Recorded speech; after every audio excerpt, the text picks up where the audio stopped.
Nicaragua Empresaria. Ya regresamos. Estimados televidentes, gracias por continuar en sintonía de nuestro programa Nicaragua Empresaria. Tal como les habíamos anunciado, queremos abordar esta noche la ley de concertación tributaria y otros aspectos relacionados con los tributos nicaragüenses.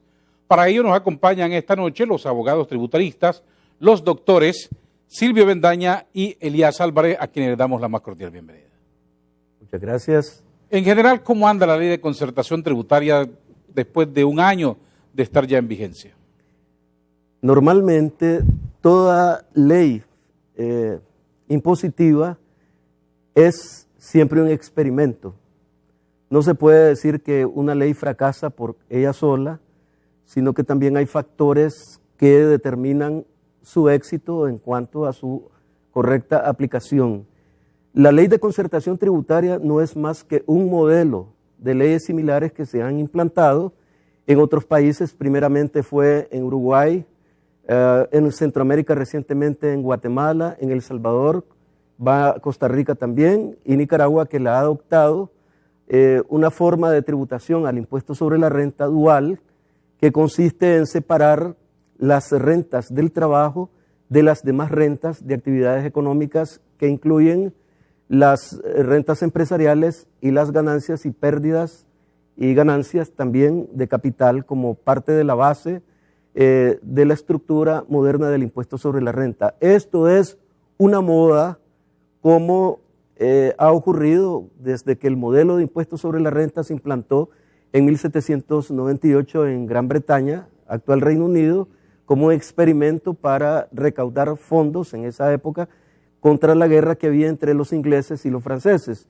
El impuesto se suspendió por unos 15, 16 años, pero se vio que el ministro Pitt, William Pitt, que lo implantó, vio que era bueno recaudatoriamente y luego lo restituyeron y se difundió por todo el mundo. Pero siempre cualquier modelo de impuesto, para que no se diga irresponsablemente ni políticamente que fracasó la ley o fracasó tal cosa, es que los impuestos y sus leyes que los norman son experimentos legislativos, experimentos económicos, experimentos administrativos que pueden redundar en un beneficio para la administración tributaria si son bien aplicados, o pueden redundar en un fracaso recaudatorio si son mal administrados. La ley de concertación tributaria no ha fracasado como lo han asegurado algunos expertos fiscales, porque las leyes son pasivas. Una norma no tiene ojos, ni ve, ni siente, ni habla, ni camina. Simplemente es el elemento humano el encargado de hacerla exitosa o de hacerla fracasar o dejarla que no funcione.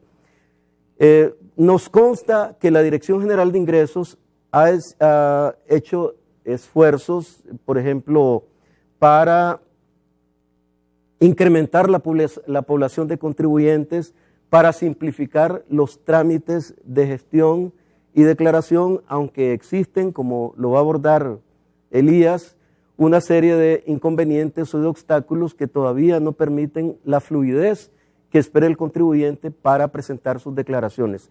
Se dijo recientemente que esta declaración, la última que ha puesto en funcionamiento la Dirección General de Ingresos, que es una declaración ilegal y que el Director General de Ingresos no está facultado para implantar o para imponer una declaración única y simplificada.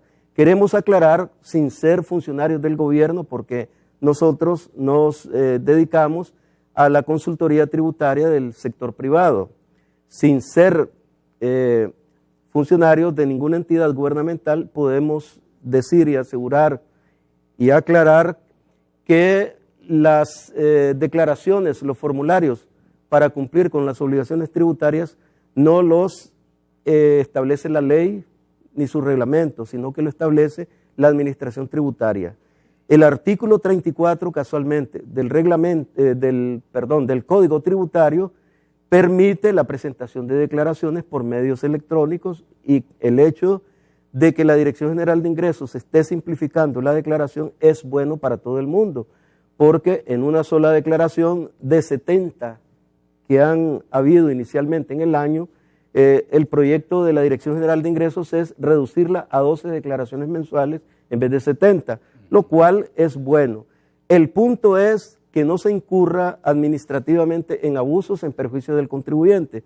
Por ejemplo, este formulario, como lo va a señalar Elías más detalladamente, contiene algunos obstáculos que le impiden al contribuyente la fluidez para la cual han sido diseñados estos tipos de formularios que le permiten al contribuyente declarar rápidamente en línea y pagar sus impuestos sin hacer filas en las ventanillas de la Dirección General de Ingresos. Doctor Álvarez.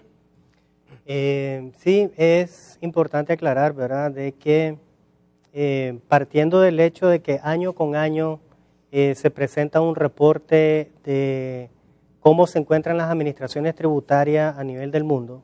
Ese reporte se llama Doing Business y lo hace el Banco Mundial.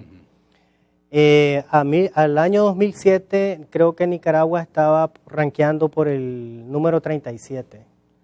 En la medida en que vienen más para abajo, a nivel de forma descendente, en Centroamérica Nicaragua estaba por el efecto de que tenía 70 y pico de declaraciones, era la administración tributaria, entiendo, o el país donde se presentaban más declaraciones. Es un punto a favor de la administración, la facilitación, el hecho de que solo existan 12 declaraciones. Y es bueno para el contribuyente. También es bueno para el contribuyente de que se haga de manera electrónica porque él lo puede hacer desde sus instalaciones, no necesita ir a la administración de renta. Lo que sí consideramos que es inconveniente es que cuando se presenta la declaración, el sistema enllave cierto tipo de casillas. Por ejemplo, hemos visto nosotros en la práctica, si uno presenta una declaración sustitutiva, el saldo a favor que se arrastra el mes anterior, la declaración sustitutiva no lo reconoce. Entonces, eso es malo. O sea, lo correcto debería ser que si es una declaración sustitutiva, ya sea con un saldo a pagar o con un saldo a favor, que la declaración sea admitida y posteriormente la administración tributaria la fiscalice. Otro punto, por ejemplo, es que si yo hice una declaración original y después se me emitió una BIT, que es el documento con el cual se va a pagar el impuesto, y yo hago una declaración sustitutiva a esa declaración presentada, la BIT original, que tal vez tenía un pago mayor, no se anula con la declaración sustitutiva. Eso obliga al contribuyente a ir a la administración de renta, y en la administración de renta normalmente lo que sucede es que le piden un sinnúmero de documentación. Hemos visto que se hace verbal, no se hace un requerimiento de información. El Código Tributario señala que todo requerimiento de información el contribuyente debe subsanarlo en 10 días.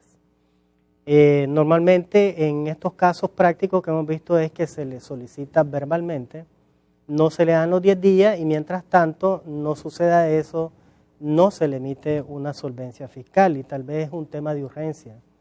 Por ejemplo, hemos notado también en otros casos que si la declaración uno la presenta, normalmente se da en las declaraciones sustitutivas o en las declaraciones en cero, se le envía un mensaje a la ventanilla electrónica del contribuyente y le dice preséntese en la administración de renta.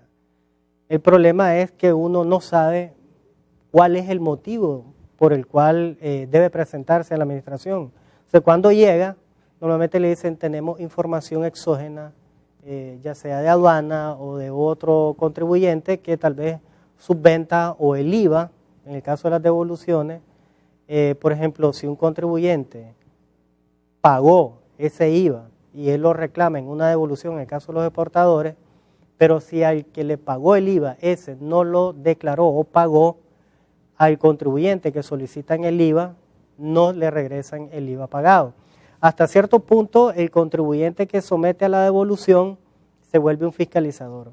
El punto es malo o es bueno, el tema es que no esté en la ley.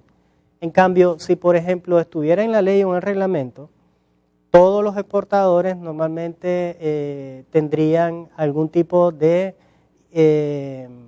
veracidad en el hecho de decir, mire señor, yo no hago transacciones con usted por cuanto usted no paga correctamente sus impuestos a tiempo, por ejemplo, podría ser. Para terminar el tema de la valoración general de la ley de concertación tributaria, ¿la ley es buena o es mala? Toda ley es buena siempre que contenga principios de justicia distributiva y equitativa. En general, las leyes tributarias en todo el mundo no son bien vistas, porque a nadie le gusta pagar impuestos. Sin embargo, la doctrina ha establecido el gran principio de que sin impuestos el Estado no puede existir, y efectivamente así es. Todo está en la medida en que se administre bien o se administre mal una ley. En el caso de la ley de concertación tributaria, hace falta cubrir una brecha importante en cuanto a la aplicación general de la ley, que es el mercado informal, la economía subterránea, que es muy importante. Hay economistas que valoran que el mercado informal anda por el 30% del PIB. Es algo importante. Imaginémonos que si la recaudación se obtuviera en un 30% más que lo que actualmente se recauda, pues sería fabuloso, porque el Estado, responsablemente hablando, tendría más oportunidad de realizar gastos sociales, gasto público, pero en la práctica sabemos que hay tolerancia, hay permisibilidad para muchas personas que por influencia no pagan debidamente sus impuestos. Esta es una brecha importante que no la ha logrado cubrir todavía con la ley de concertación tributaria el gobierno, la administración presidencial actual. Sin embargo, la cantidad o volumen de contribuyentes ha aumentado. Por ejemplo, cuando el Estado ha estado reclasificando contribuyentes que estaban inscritos en cuota fija para que se incorporen al régimen general, pues ha dado bastantes incrementos en cuanto a la población de contribuyentes formales y en el régimen general. Otra cosa que sí es una debilidad, y en ese caso tenemos que ser objetivos con los críticos, con los expertos, son las exoneraciones. Nicaragua, como todos los países en vías de desarrollo, tiene que dar a cambio de las inversiones extranjeras facilidades para que los inversionistas vean atractivo el país. Y una se les da mucho prerrogativa. Exactamente, entre esas prerrogativas hay un exceso de exoneraciones. En realidad hay una irracionalidad en cuanto al tamaño, a la extensión de las exoneraciones, que eso crea una brecha que va calando la recaudación, la va calando hasta llegar a una ineficiencia recaudatoria que produce un déficit fiscal. Nicaragua, comparada con Centroamérica, tiene el menor déficit fiscal, a pesar de todo lo que pudiera criticarse. Costa Rica, por ejemplo, se estima que va a llegar a un 6% de déficit fiscal, que se compara con el Producto Interno Bruto, y es una gran brecha exagerada. Le sigue Honduras, que se estima llegará a un 4%, que también es exagerado, porque generalmente esta deficiencia o esta falta de rendimiento de la tributación con relación al PIB, al comportamiento del Producto Interno Bruto, se debe al tamaño del gasto público y a la estructura del gasto público. Normalmente en nuestros países el gasto público generalmente se concentra en los gastos corrientes, sueldos y gastos personales, y minimizan o en una proporción menor los gastos sociales, las inversiones que generen actividad económica, que generen empleo. Y por esa razón entonces la brecha fiscal se va abriendo y el país presenta un cuadro en cuanto a eficiencia fiscal, a sostenibilidad fiscal se llama la figura, muy desventajoso para ser un sujeto de crédito, para darle a Nicaragua los créditos concesionarios, y la capacidad que se va perdiendo para pagar la deuda pública, para pagar la deuda externa. Sin embargo, Nicaragua no presenta el peor cuadro, para nada. Guatemala tiene serios problemas, mucho más que Nicaragua. Costa Rica, que acaba de aumentar presupuestariamente los sueldos de los funcionarios públicos, y el gobierno ha respondido con ese aumento para cubrir esa deficiencia, con aumento de los impuestos, se ha metido a problemas con la oposición, porque no es admisible que a cambio de aumentar el bienestar de solo un sector de la economía, que son los empleados públicos, se tenga que castigar a los contribuyentes que vayan a pagar ese bienestar. Permítame ir a una importante pausa de nuestros patrocinadores y al regresar seguiremos hablando de la Ley de Concertación Tributaria y Tributos en Nicaragua. Nicaragua Empresaria. Ya regresamos.